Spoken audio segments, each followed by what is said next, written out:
আসসালামু আলাইকুম এভরিওয়ান, আশা করি সকলেই ভালো আছেন। আমিও আল্লাহর রহমতে ভালো আছি। আজকে আমি আপনাদের দেখাবো ভেজিটেবল নুডলস রান্না করে। তো চলুন বেশি কথা না বাড়িয়ে ভিডিও শুরু করা যাক।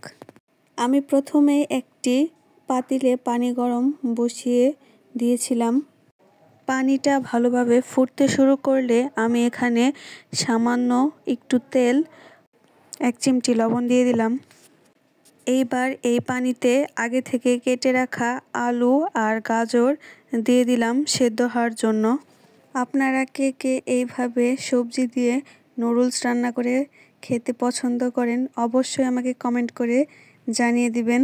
এই তো এখানে এখন গাজর আর আলু প্রায় সেদ্ধ হয়ে এসেছে। এই পর্যায়ে আমি এখন একটা কোকোলা নুডলসের প্যাকেট দিয়ে দিব।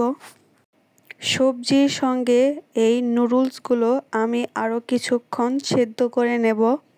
আমি এখানে নুডলসগুলো না ভেঙে দিয়ে দিয়েছিলাম। এরপর আমি একটি খুন্তির সাহায্যে নুডলসগুলোকে ভেঙে এখানে ভালোভাবে সেদ্ধ করার জন্য নাড়াচাড়া দিয়ে দিচ্ছি। নুডলসগুলো সেদ্ধ হতে থাক, আমি এখন 2টা পেঁয়াজ, কাঁচামরিচ এগুলো কেটে নিব। আপনারা আমার এইরকম রান্নার ভিডিও পেতে অবশ্যই আমার পেজটিকে ফলো দিয়ে পাশে থাকবেন। আর যারা ভিডিওটা ইউটিউব থেকে দেখছেন অবশ্যই আমার চ্যানেলটা সাবস্ক্রাইব করবেন। এই তো আমার এখানে পরিমাণ মতো পেঁয়াজ, মরিচ কাটা শেষ। নুডলসগুলো খুব ভালোভাবে সেদ্ধ হয়ে এসেছে। আমি এখানে একটি হাঁসের ডিম ভেঙে নিয়েছি, পরিমাণ মতো পেঁয়াজ, কাঁচামরিচ আর ধনিয়া পাতা নিয়েছি। আর এই তো এখানে আমি নুডলসগুলোকে একটা ছাঁকনিতে পানি ঝরানোর জন্য রেখে দিয়েছি। এখন চুলায় একটা প্যান বসিয়ে এতে আমি পরিমাণ মতো তেল দিয়ে দিব। এই তো পরিমাণ মতো তেল দিয়ে দিলাম।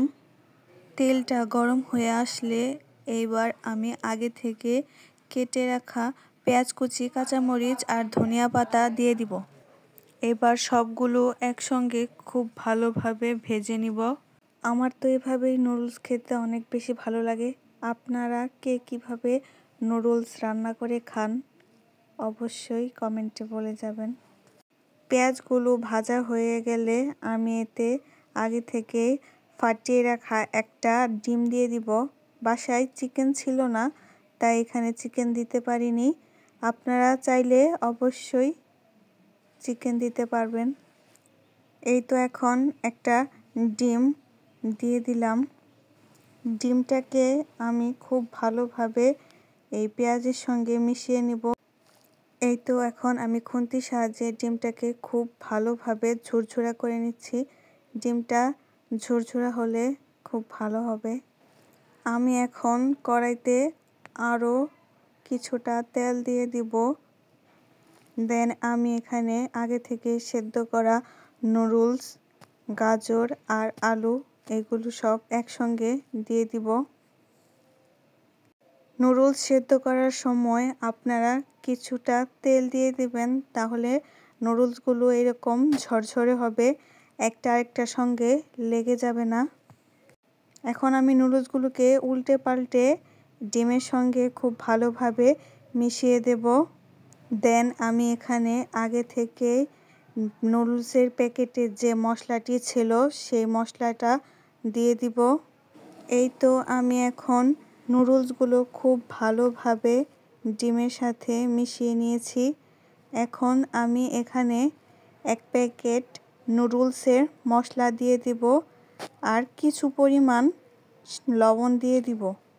শীতের রাতে এইরকম গরম গরম নুডলস হলে আর কি লাগে। আশা করি ভিডিওটি আপনাদের ভালো লেগেছে। আজকের মতো এই পর্যন্তই। সবাই ভালো থাকবেন, সুস্থ থাকবেন। আল্লাহ হাফেজ।